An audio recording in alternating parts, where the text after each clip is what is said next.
Assalamualaikum warahmatullahi wabarakatuh. Selamat pagi, siang, dan malam teman-teman semua. Saya Fakih dan pada kesempatan kali ini saya ingin menyampaikan topik tentang procrastination.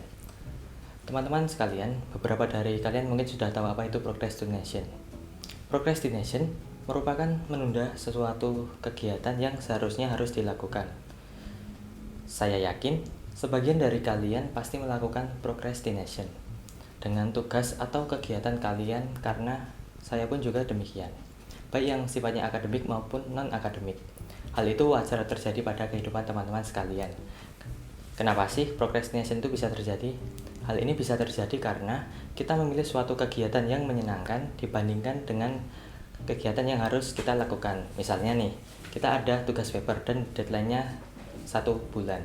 Kita sudah merencanakan kalau akan mengerjakan paper tersebut secepatnya sebelum tenggat waktu deadline. Kemudian hari makin berjalan, Senin ganti Senin, siang berganti malam, lalu menjadi 2 minggu, kemudian menjadi 4 hari, dan seterusnya. Sementara itu, kita masih belum mengerjakan tugas paper tersebut. Lalu, kita masih menganggap kalau bisa dikerjakan nanti, dan prefer untuk melakukan kegiatan yang mudah dan menyenangkan bagi kita seperti menonton film, main game, dan seterusnya. Lalu, tibalah ketika sehari sebelum deadline dan kita panik sehingga mengerjakan tugas tersebut secara terburu-buru, dan tidak seharusnya tugas paper dikerjakan hanya dalam waktu sehari.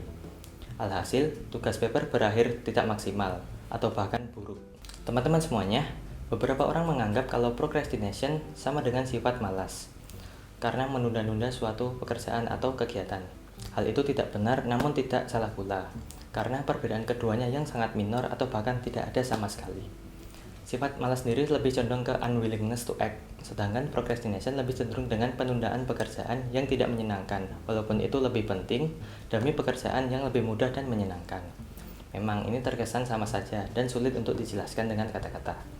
Jika saya ibaratkan, mungkin beberapa dari kalian pernah merasakan ingin melakukan pekerjaan atau tugas yang lebih penting tersebut, tetapi seperti ada penghalang yang membatasinya. Jika iya, hal itu juga terjadi pada saya. Lalu, terdapat studi mengenai konsekuensi procrastination dengan akademik. Mahasiswa seperti kita yang mengumpulkan tugas lebih awal atau pada tenggat waktu yang telah ditetapkan akan cenderung lebih baik daripada mahasiswa yang mengumpulkan terlambat atau setelah waktu deadline. Serta, kira-kira setengah dari mahasiswa yang telat mengumpulkan tugas tersebut akan menerima nilai yang gagal. Beberapa dari kita mungkin menunda pekerjaan agar bisa dikerjakan hari besok dengan mengharapkan hasil yang lebih perfect begitu. Hal inilah yang mendorong kalau procrastination mengarah pada perfeksionisme.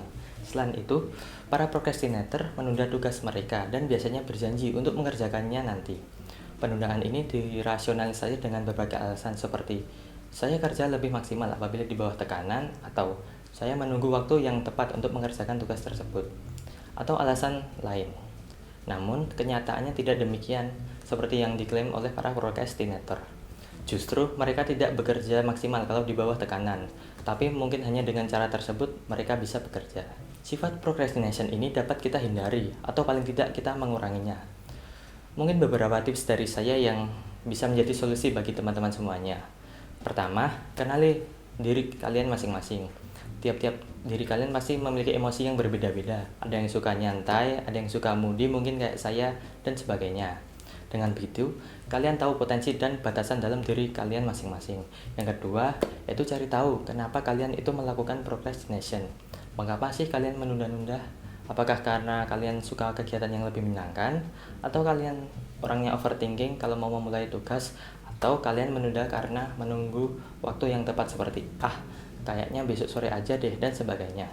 Ketiga, kalian bisa nih mengatur prioritas kapan tugas itu lebih urgent untuk dikerjakan. Apakah tugas kelompok yang deadline-nya 2 hari lagi atau tugas individu yang deadline-nya besok. Kalian bisa mempertimbangkannya dan membuat semacam to-do list di kegiatan kalian.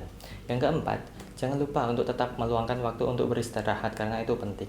Seperti berhenti sejenak dalam mengerjakan tugas ataupun tidur yang cukup. Dan yang terakhir yaitu tetap reward diri kalian sendiri, atau bahasa kerennya yaitu self reward.